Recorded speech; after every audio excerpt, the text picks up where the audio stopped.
Radomir Diklic, bonjour. Vous êtes aujourd'hui ambassadeur de Serbie à Bruxelles, après avoir été en poste à Paris. Et pour rappel, sous Milosevic, vous aviez osé fonder une agence de presse indépendante. Alors, au bar de l'Europe, on vous a servi ce qu'on appelle une boule de Berlin, parce que Berlin vous donne des boules, si vous me permettez l'expression. Tout récemment, Angela Merkel vous a dit des choses pas très agréables, à savoir que vous deviez choisir entre le Kosovo et l'Union européenne à laquelle vous voulez adhérer. Ça vous a énervé, ça ? Oui, ça nous a énervé, c'est vrai.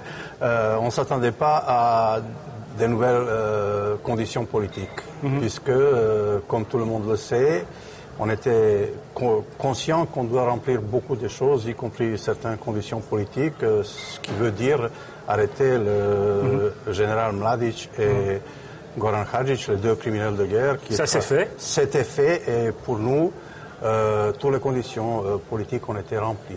Mais reconnaître l'indépendance du Kosovo, pour vous, c'est impensable ? Pas aujourd'hui. Demain, après-demain, j'en sais rien comment ça va se développer, mais pour la Serbie d'aujourd'hui, ce n'est pas possible. Et s'il y avait des compromis ? Parce qu'en fait, ce qui vous embête, c'est le fait qu'il y a beaucoup de Serbes qui vivent au nord du Kosovo. Un Kosovo, et au sud. Un Kosovo indépendant avec une large autonomie pour ces Serbes, ça, ce serait un compromis acceptable ? Nous avons dit et répété, et je peux juste répéter ce qu'on a dit, on est tout à fait pour un dialogue et pour un compromis, mais pour un dialogue, il faut deux de bonne volonté, dont on ne trouve pas aujourd'hui du côté de Pristina. Mais alors, ce qu'on dit, c'est que vous avez établi des structures parallèles, pour ne pas dire clandestines, en particulier au nord du Kosovo, et donc cette région échapperait totalement au contrôle de Pristina. C'est vrai, ça ? Écoutez, les gens vivent là-bas. Qu'est-ce que c'est la structure parallèle ? Est-ce que la santé, les hôpitaux, l'éducation et tout ça, les gens qui sont dans les communes, ils sont élus. C'est des gens qui sont élus. Pristina n'admet pas que c'était légal, mais ces gens-là, ce sont des administrations locales qui gèrent la vie quotidienne des gens là-bas. Alors, je vous interromps parce que vous le voyez, il y a des petits parasites qui apparaissent ici et quelqu'un qui va vous poser une question. On regarde.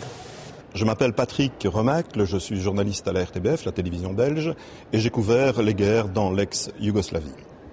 Monsieur l'ambassadeur, bonsoir. Nationalisme, populisme, crise économique, égoïsme des plus riches face aux plus pauvres, c'est le cocktail détonnant qui a abouti à l'éclatement de votre pays, la Yougoslavie. Vous avez été un observateur extrêmement attentif pendant toutes ces années.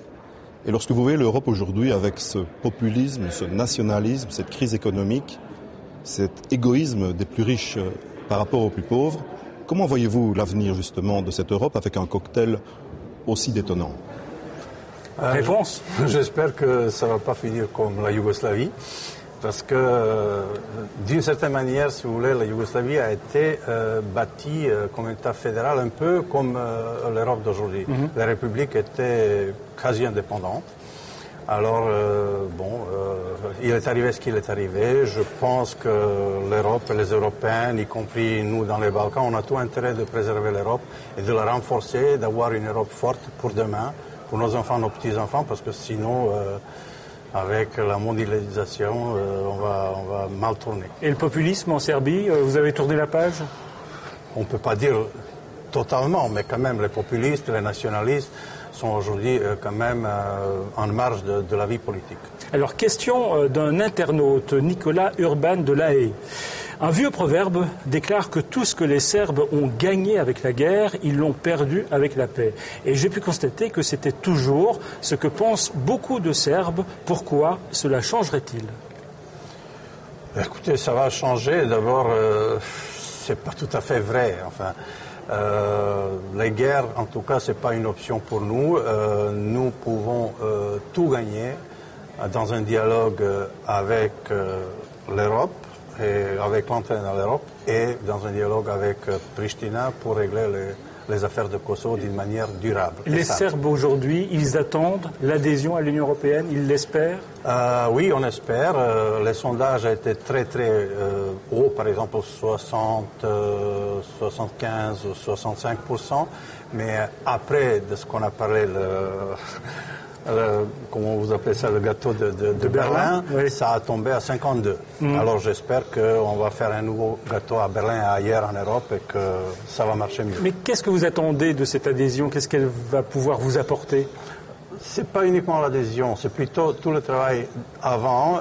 Ça va en fait mettre de l'ordre dans notre pays, des valeurs européennes, sur le plan juridique, sur le plan de protection des droits d'hommes et citoyens. Vous voulez dire que l'adhésion, finalement, c'est pas tellement important, c'est tout le travail que vous avez fait auparavant pour devenir une véritable démocratie? Oui, les valeurs qui sont européennes sont universelles et ça va faire de Serbie, c'est déjà beaucoup fait, mais ça va faire encore plus un pays, disons, normal.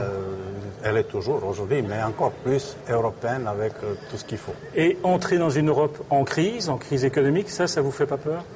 Écoutez, cette crise ne va pas durer, j'espère, pendant des décennies. Et nous, on n'est pas à demain. On ne va pas entrer en Europe demain. Il faut commencer d'abord à être le candidat et négocier. En principe, la Commission européenne doit rendre un avis au mois d'octobre, je pense. Oui, c'est l'avis. Mais après, il y a les ministres qui décident. Et vous avez des petites indiscrétions? Vous savez si c'est plutôt favorable ou pas?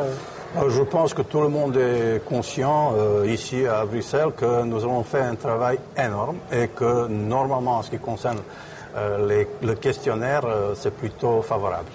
Merci Radomir Diklic d'être venu au bar de l'Europe et je vous propose maintenant de vous attaquer à cette boule de Berlin, rageusement si vous voulez. Merci.